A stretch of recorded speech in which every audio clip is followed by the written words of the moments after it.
À titre d'exemple, un gars qui se prête très bien à du jeu de rôle, c'est le cas d'un nouveau VP achat dans une très grande entreprise qui compte une vingtaine d'usines, tout un réseau là, d'usines. Et il est nouveau.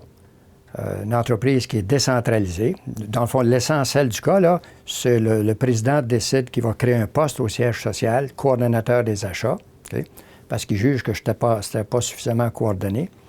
Bon, à l'intérieur d'une très grande entreprise où on préconise beaucoup d'une très grande décentralisation administrative. Alors, on va chercher un grand spécialiste des achats. L'individu s'amène et pose des gestes de façon à indisposer le réseau et perdre sa crédibilité. Bon. Alors, donc, c'est un cas qui se prête bien à faire deux choses. Un diagnostic, qu'est-ce qui explique que ça n'a pas bien été?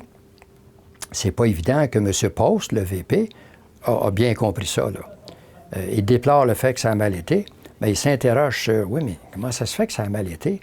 Ce que j'ai fait, dans le fond, j'avais l'appui du conseil d'administration. Qu'est-ce qu'ils veulent de plus? Mais là, les usines continuent à fonctionner comme avant, puis je leur avais demandé de me tenir au courant à l'avance de certains achats, d'un certain niveau. Puis ils m'ont tous répondu, oui, oui, excellente idée, c'est pratique, parfait. Mais là, les usines fonctionnent à plein. Puis moi, j'ai pas eu de nouvelles. Je suis au siège social, puis j'attends les nouvelles du réseau. Bon. Alors donc, moi, je joue, mettons, le rôle du VP achat. Bon, je me suis planté. Alors, en classe, je vais demander aux étudiants, vous représentez un conseiller, une personne en qui j'ai très confiance, pour m'aider à comprendre qu'est-ce que c'est que j'ai fait. Je ne parviens pas à comprendre comment il se fait que... Bon. Alors donc, les étudiants m'aident à faire le diagnostic de l'échec. Et moi, je ne comprends pas facilement, là, parce que j'ai tout un mindset. Alors, ce que les gens disent, là, tu sais, des fois, j'en prends puis j'en laisse. Puis, parce que pour eux autres, pour certains étudiants, ça leur paraît facilement prévisible. Comment ça, c'était facilement prévisible? C'est une entreprise décentralisée. Oui, mais tu as envoyé ta lettre au directeur des achats au lieu de l'envoyer au directeur de l'usine. Ben oui, mais le directeur des achats, c'est lui qui est responsable des achats. S'il faut que le directeur d'usine soit sensible à ce point-là, parce que, tu sais, j'ai envoyé ma lettre au directeur des achats, bien là, écoutez, là, s'il faut commencer à tenir compte de ça, on ne pourra plus rien faire dans une organisation. De toute façon, le geste que j'ai posé, il a été entériné par le conseil d'administration. Je leur ai dit dans ma lettre, qu'est-ce que tu veux faire de plus que ça? Donc, là, les étudiants réalisent que de souligner des erreurs ou une mauvaise lecture de la réalité, c'est pas si évident que ça. Eux l'articulent, mais ils ne me rejoignent pas. Fait que moi, je me défends. Puis là, les étudiants sont dépourvus. Fait là, ils cherchent d'autres chemins pour me sensibiliser. Et c'est un peu ça qui est le début, qui est l'objectif du cas. Bon.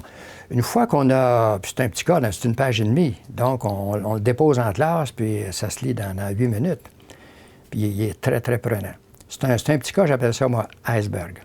On voit la pointe, là, mais il est très, très riche en termes de ce qui permet d'aborder. Puis une fois qu'on est passé à travers le diagnostic, moi, je leur dis maintenant, là, tu sais, on tourne la page, puis des fois, je sors, je rentre pour souligner que c'est un autre moment. Tu sais, 2 jours plus tard, je réapparais, puis bon. Mais là, qu'est-ce que je fais maintenant? Hey! Moi, je suis assis au siège social, gros salaire, l'ami du président, perdu à la face complètement. Est-ce que ça se récupère, ça? Qu'est-ce que je peux faire pour récupérer ça?